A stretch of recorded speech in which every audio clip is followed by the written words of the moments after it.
کی اسٹیبلشمنٹ کو باور کرانے کی، جنرل باجوہ کو باور کرانے کی کہ یہ تجربہ نہ کیا جائے، اور ان کی بھرپور کوشش تھی، لیکن چین کو یہ باور کرایا گیا یا اس کو یقین دلایا گیا کہ تبدیلی آئے گی، نئی تبدیلی آئے گی بھی، مگر اس سے سی پیک پہ اثر نہیں پڑے گا۔ چین کے حوالے سے یہ گفتگو آپ کے خیال میں کتنی اہم ہے؟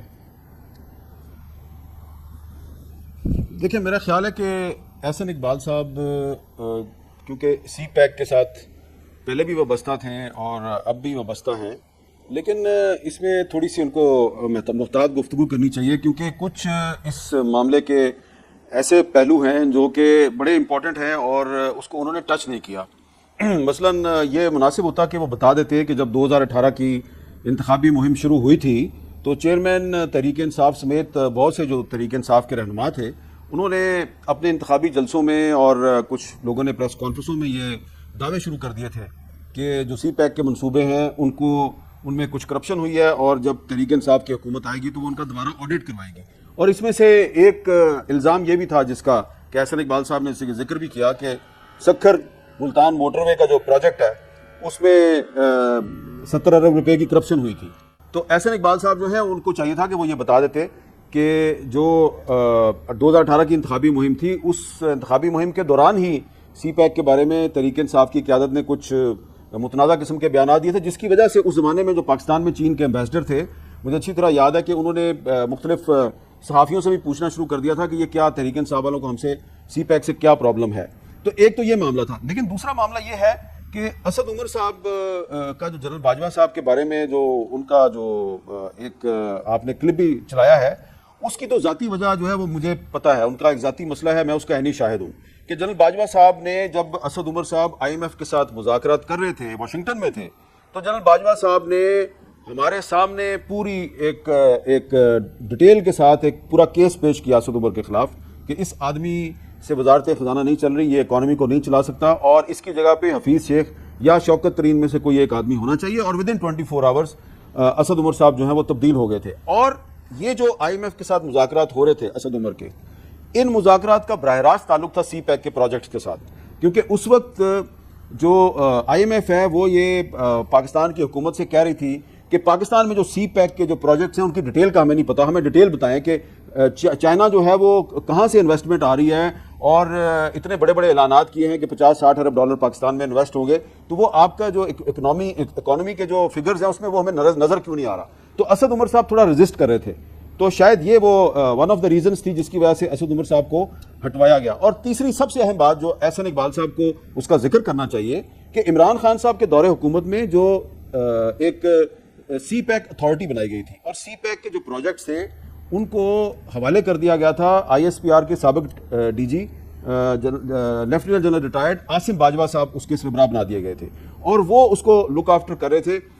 سارے جو سی پیک کے پروجیکٹس تھے۔ اور جب اس زمانے میں ایک شکایت کی گئی اور ایک میڈیا میں بحث شروع ہوئی کہ سی پیک جو ہے وہ کافی سلو ہو گیا ہے، تو اس پہ عاصم باجوہ صاحب جو ہیں ان کی طرف سے کوئی وضاحت نہیں آئی۔ تو میں سمجھتا ہوں کہ اگر احسن اقبال صاحب جو ہیں ہمارے بڑے محترم دوست ہیں، تو اگر ان کو اس بارے میں کوئی بات کرنی ہے تو پھر پوری بات کریں کہ اس میں جو پرابلم تھا وہ IMF کے اور پاکستان کے مذاکرات سے شروع ہوا، اور تو میر صاحب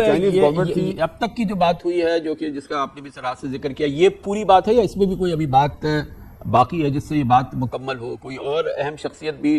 اس کی بھی کچھ ریزرویشنز تھی سی پیک کے حوالے سے؟